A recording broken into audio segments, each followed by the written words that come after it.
Bonjour et bienvenue dans cette vidéo.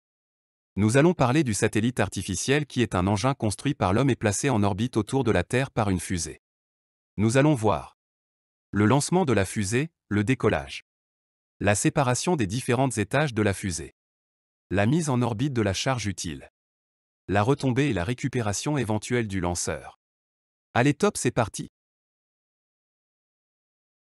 Lancement de la fusée. La trajectoire d'une fusée est initialement verticale durant 10 à 20 secondes pour dégager la fusée des installations au sol. Durant la traversée de l'atmosphère, la fusée est basculée dans le plan de sa future orbite avec un angle qui doit minimiser les efforts mécaniques qui s'exercent sur sa structure en réduisant au minimum la pression aérodynamique.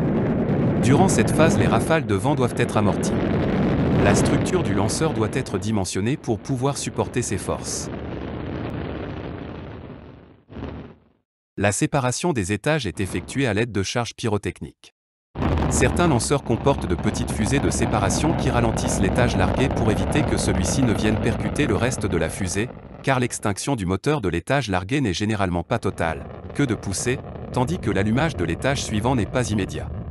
Après séparation, des fusées de tassement, hulage roquette en anglais, de faible puissance peuvent être allumées pour plaquer les ergols liquides au fond du réservoir et permettre une alimentation des moteurs principaux au démarrage malgré la pesanteur.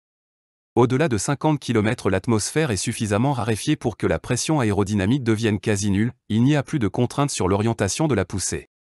Si le vol est un lancement de satellite, arrivé à une altitude qui se situe selon les lanceurs entre 100 et 200 km d'altitude, la coiffe, dont le poids réduit la performance du lanceur, est larguée car la charge utile ne subit plus qu'une pression aérodynamique très faible.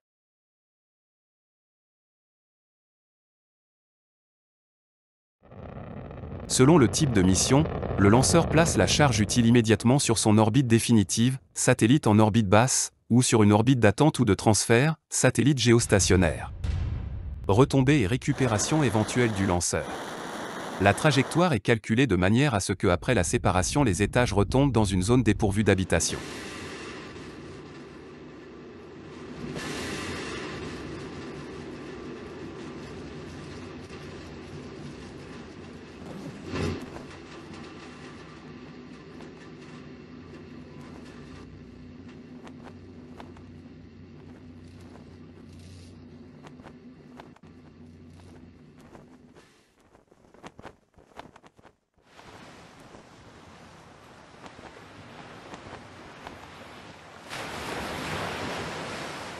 Nous sommes arrivés à la fin de cette vidéo, merci de nous avoir suivis et à bientôt.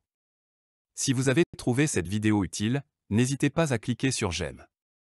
Aussi, abonnez-vous en cliquant sur le bouton s'abonner puis cliquez sur la cloche pour recevoir les notifications de notre chaîne.